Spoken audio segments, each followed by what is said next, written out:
Mr Deputy Speaker, thank you very much for calling me early in this debate and not wanting to flout conventions, but can I say my personal tribute to you, sir, for when you are on these benches for the work that you do in terms of supporting animal welfare measures. I know you can't say that yourself whilst you are seated in that chair. Can I also pay tribute to the government for the support that they have given me in terms of the hunting trophies import prohibition private members bill that I have been taking through this place and is now in the other place.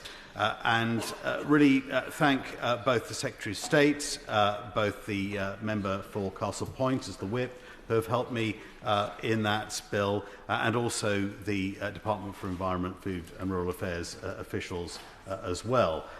The government say that the measures in the Kept Animals Bill, which has been halted, can be delivered via statutory instruments, via private members' bills, and therefore, in that, can I have an assurance from the government that should there be wrecking amendments in the other place of the hunting trophies import prohibition bill, that there will be Commons time to make sure that the clearly expressed will of this House to enact that legislation can be expressed and so that legislation can make it onto the statute book before the end of this parliamentary session.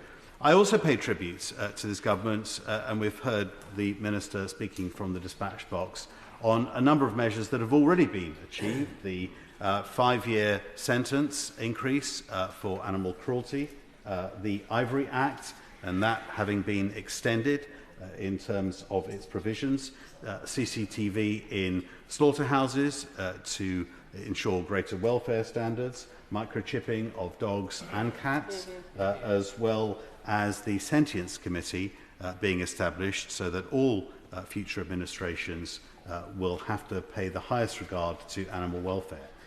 That being said, Mr Deputy Speaker, I am disappointed that the Kept Animals Bill has been halted. I do think it probably was the best vehicle to get all of those manifesto commitments that were made on the Conservative Party manifesto that I stood on 3.5 years ago on the statute book.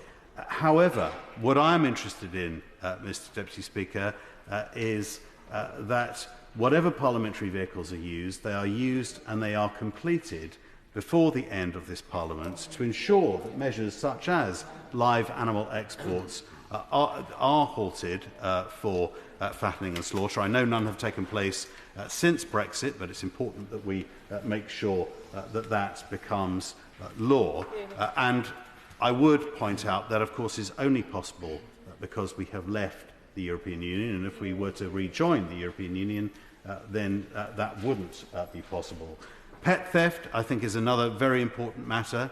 As has been mentioned earlier on, our love and respect for the pets that we have is, I think, an aggravating factor when pets are stolen, and that should be recognised in law. Primates as well, I was pleased to hear the Minister from the dispatch box mention that that will be a key element that the government will be bringing forward. Also, livestock worrying as well. In the limited time I have left, Mr Deputy Speaker, I would like to, with your permission, ask one more item, and that is on the important issue of food labelling. We have a sophisticated electorate and they want to be able to know how their food has been produced, method of slaughter included in that.